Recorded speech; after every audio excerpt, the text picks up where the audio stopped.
and he couldn't join us here physically. That's why he'll be joining us here virtually. Can I request you all to please put your hands together for founder and CEO Paytm, Mr. Vijay Shekhar Sharma.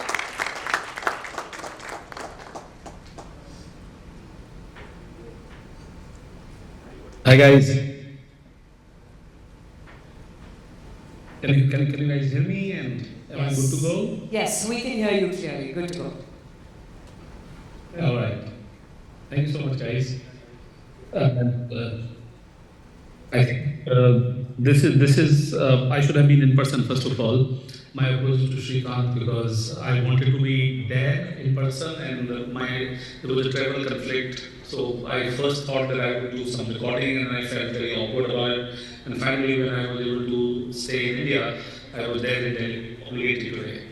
So thank you so much, Srikanth, for letting me there in this awesome conference and conversations to the young brands out there. And thank you for having me here. So, so can I talk for a minute and then can we go on a Q&A? Is that how we go forward?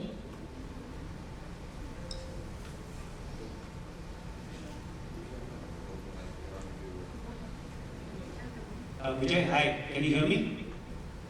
I can hear you now. Hi, Vijay. No, Vijay, actually what we discussed was, let me remind you, was that you would talk about your journey and about building scale and what you learned along the way. So it's, you're doing all the talking, not me. Okay, I will do that. And I just want, there is an IT team which is sitting next to chit-chatting, so I'm hearing them louder than your voice.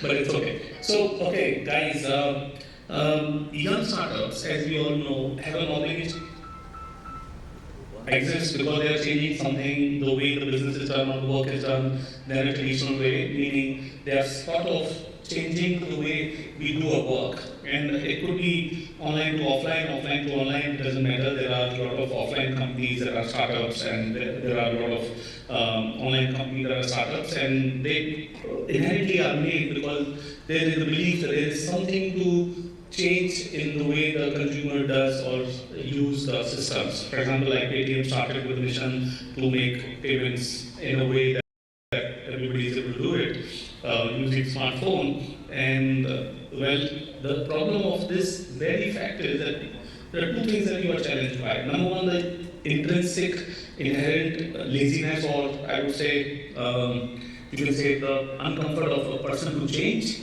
that people don't want to change the way things happen. And secondly, that you are new, so people don't trust you, that who are you to tell me that I should be doing it? And there comes the brand as one of the biggest moat where you are able to bring the trust or confidence to the customer that, oh, you could try this out.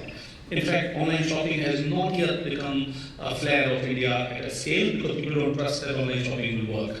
I mean, the size of online shopping in the last 10 years is dramatically smaller growth than what was anticipated, by the way, and then what it is. If it was not for COVID, the online commerce would have become even further smaller, further smaller. So there is brand which is even more important for a startup than a traditional company, if you will. I mean, traditional companies have ways and method to distribute using their own distribution channels and so on and so forth. So I want to start by telling you the very genesis and making of Paytm brand name. And my company, our company was a B2B company. We used to help telecom operators sell something more to the customer. It used to be called value-added services business. Our contemporaries were On Mobile, Hungama Mobile, ACL Wireless, or Very First, or all those kind of companies. And I personally was uncomfortable that all the business's destiny was in the hand of telecom operator. So I was thinking that there would be a day when I personally and we as a company could do something which goes directly to the consumers. So, you know, as a technology person, this is a holy grail. Except that in India, I'm talking 2011-12, everything that consumers were using on a internet was an international brand. Only Make My Trip or Naukri.com kind of companies were successful for local usage, and they were because international companies didn't do enough in India. And I'm talking 2011-12, which means that Flipkart, etc., have not become popular, and obviously Amazon, etc., have not come in the country. So this is the time when I thought that if smartphone success has to happen, there has to be a payment method made for smartphone. And that made for smartphone payment method has to have a consumer branding because of what I told you logic, we also have aspiration. And I built a brand name called Pay Through Mobile among various other brands, including, there were many other brands. I'm not going to say them today because I don't even remember whether they were presented on the table to me or not, but Zaggle, Cool Mantra, Game Paint, Payment Paint, tons of names were thought about that what if that we could do it. And I want to share this interesting anecdote that Paytm, as the word is, it is acronym for Pay Through Mobile. And I met somebody who's a consumer, there was a large media company, the gentleman runs internet operations of that large media company, and I was talking that what is the brand name of Paytm. And I talked to a couple of brand experts also. And in those days, if you remember, I'm talking 2011, 12, Free Charge, the Kunal Char's startup, was pretty popular for making mobile recharges. The product that we were launching required mobile top-up, etc. to be done in the beginning so that the customers come on board and then we can create more use cases. So even though we were a mobile payment company, the competition, if you will, was from mobile top-up companies in that stage of life. Everybody told me that don't name it Paytm. It starts with pay and your competition is free. It's called free charge and you're making yourself pay. That is not what has happened ever. That Indians are used to a free and you're fighting a free charge as a product. Pay won't be the method that you would like to do it. And I was like, oh my goodness, that is very tricky. And I call this movement like Slumdog Millionaire when Anil Kapoor goes in that last question and writes the wrong answer on the screen that should you do it or not, or what is the correct answer and should I choose the correct brand name or not. I was actually suggested Playtm, Playtm. That why don't you name that product?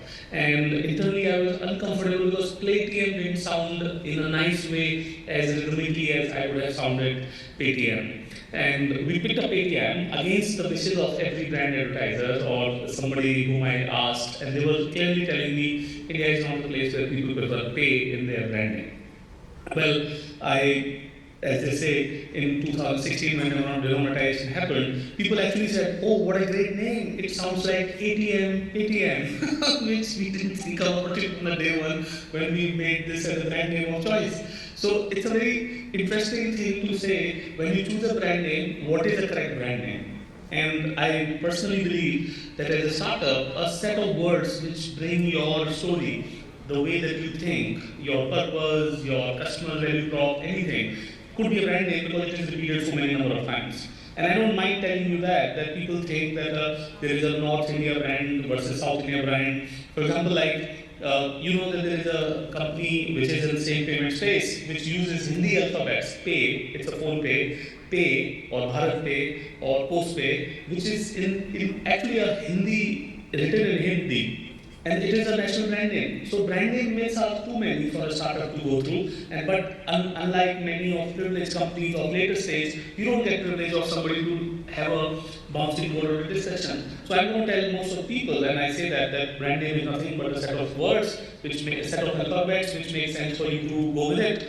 And once repeated often, it could be brand name. Give you an example.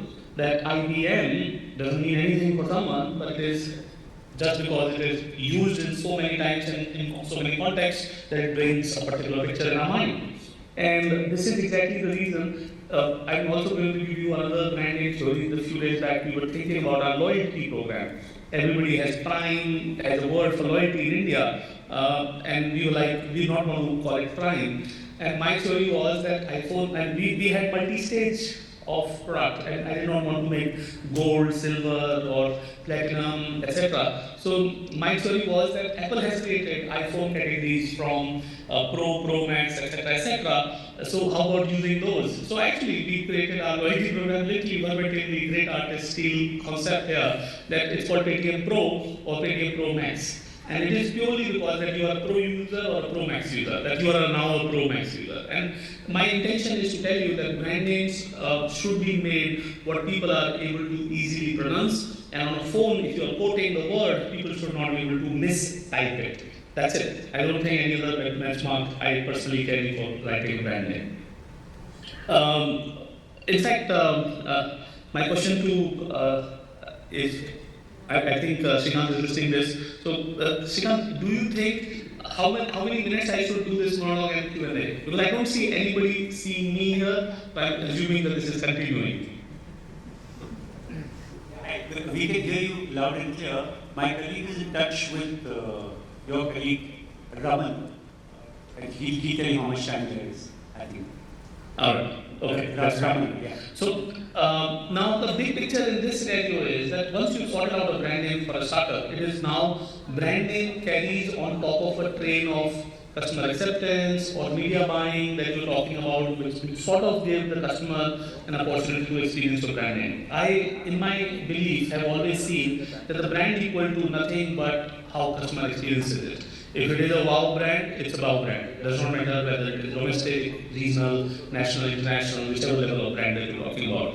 And in our case, when Paytm was going through this truth of movement, the best part was that we were able to pull off a very good opportunity to make it like an everyday brand name. I mean, the idea was that we will be able to pull off everyday use case with it. And there was one big decision that we took, that instead of putting anything else in store, and it is a POMR building exercise that we picked up, we started to write Paytm accepted here because we wanted Paytm as an issued instrument and so on, as you know. And that actually is the biggest reason for our universal visibility of our brand. And when I used to be asked by board how much of money are you spending on marketing, they would suggest me to put my field sales executive who are signing up for small merchants to become a marketing team expense instead of a business team expense or a sales team expense, because we were not making money in early days. But lately, as you are aware, we launched a soundbox device,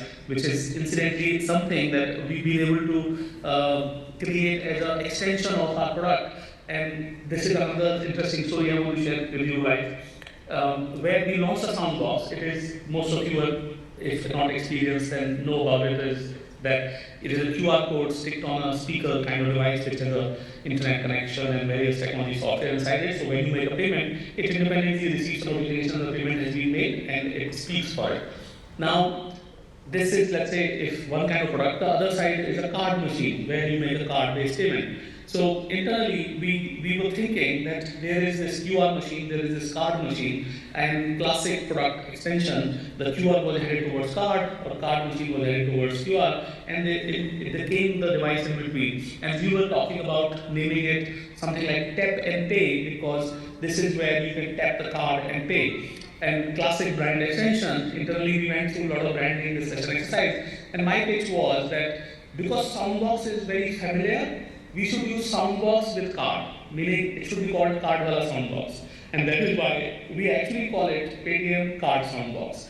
Even though, if you notice, it is like Airtel, which is air and tel for telephone, and a TV, which is a wired device eventually. So Airtel TV for me inspired me to say Paytm Soundbox, Paytm Card Soundbox. And I think this is exactly how I've gone through tons of these decisions, and I personally believe that a company should own few words that when that happens should become their brand signature.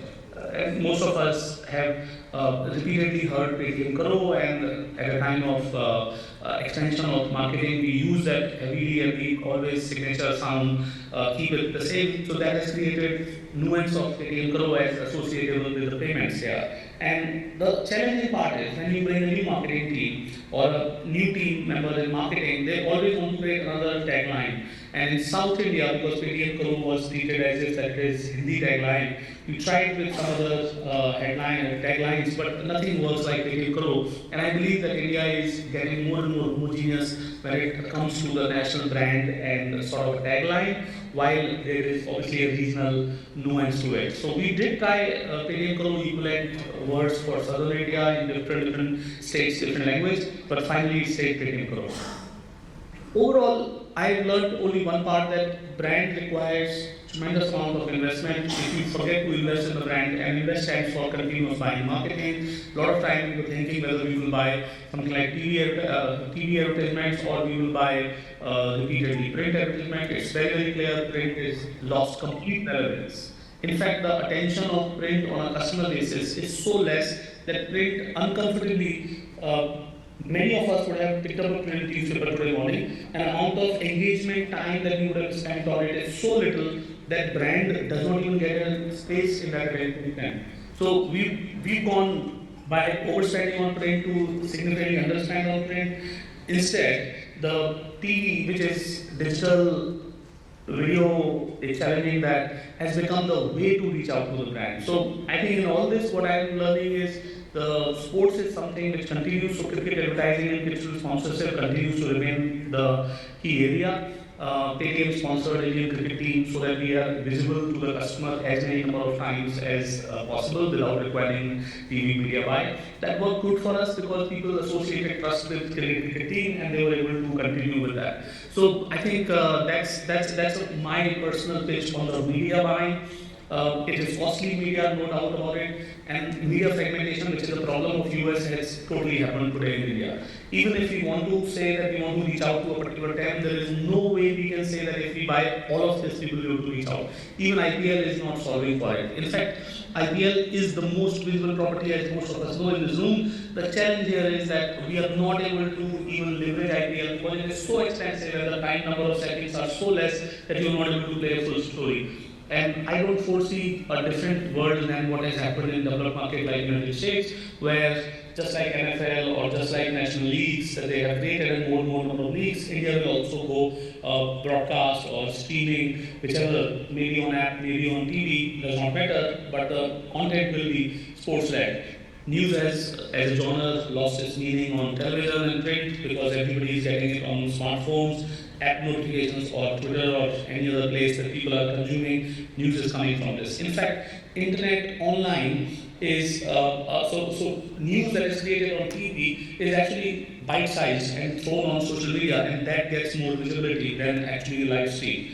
This is also the case as we go towards the approach of our Instagram influencers. Many of you know this in this room, and I want it to be told that Instagram or Twitter control exposure of your tweet or Instagram post to not more than 6 or 7% of your followers. So when you are paying an influencer for reach, you actually are obligated to get subset of 5 or 6% of their follower count, which is very minuscule. The feeds have stopped becoming the follow feeds. Feeds have stopped completely becoming recommended feeds. So as you are aware, their core business model is, and they have even attacked the paid marketing. So influencers are more like content creator or ad creator or a content creator, but not the media equivalent. Media you have to buy from social media itself. So that's another discovery lately that we've done, that if you are going to use social media, then media buy or promote it at your cost and use the influencer to create a contemporary content, which maybe an ad agency cannot do it. So funnily, all the work that we went through has impacted ad agency, not just the distribution media, because now casually created content can be something which is carrying a brand message, and obviously there is no doubt about it that it is not coming in a protected brand environment and whatnot, but people are ready to do it. They're ready to stage an experience as if it is brand experience. As you saw Kapil Dev on Hotstar, and it was assumed to be like stage experience, but doesn't matter how many people post it unless it is seen by many number of people, and incestuous kind of viewing happens. If you are viewing this kind of content, so you will see it, but not necessarily the consumers will see it. So it is even double challenging to leverage even a new age branding element for influencers now. And finally, I'm going to say this, that a consumer is even further fragmenting within the apps and ecosystem to believe that should I run the campaign on a place where this person is often, or should I run a campaign where this person is going to be invited. In my belief, the brand will be created with the trust and experience that they give when the customer is using those, but extending the brand is farther complicated and complex than many years back, which was simpler because you could spend on select medias and you could spend on select creative agencies, and outward was there. Today, neither the creative works, nor the language of creative works, nor the language the people are using contemporary, boomer language versus language of Gen X or so on and so forth, which none of the advertisement created by an agency are using those. So nor the creative, nor the language, not the way it has traditionally been. So creation of brand for a young company is not just challenging, but umpteen amount of challenge, because traditionally learned education need to be unlearned. And that's what I believe. Yes. Vijay? I think I had time to speak non-stop, so I've done that. I have questions, if any. Vijay, you always speak fast, so I'm not surprised that you feel wrapped up so quickly. Listen, can you hear me? Please. I can hear you. Yeah. I'm assuming that there's something. So I want to just, I've been meaning to actually call and tell you that Paytm Soundbox is one of the best cases of ambush marketing I've seen. Because whether you pay on Google Pay, Phone Pay, it always says Paytm, and the whole shop can hear. So whoever thought of the idea, unless it was you, please consider a double promotion for him. Okay? And now that you're telling me, Srikanth, one of the things that we picked up in this was, obviously product and technology team did come about by which app this is. And I said, okay, this is the money received on Paytm. Money paid using Paytm. So we restricted it to say Paytm, and there was a little bit of trick around it that we played music some places and we played the song. But thank you so much. It is well intended. It is actually clearly intended that it should sing our song and remind consumers of our brand. Thank you for that. Thank you so much for taking the time to talk to us. Thank you, Vijay.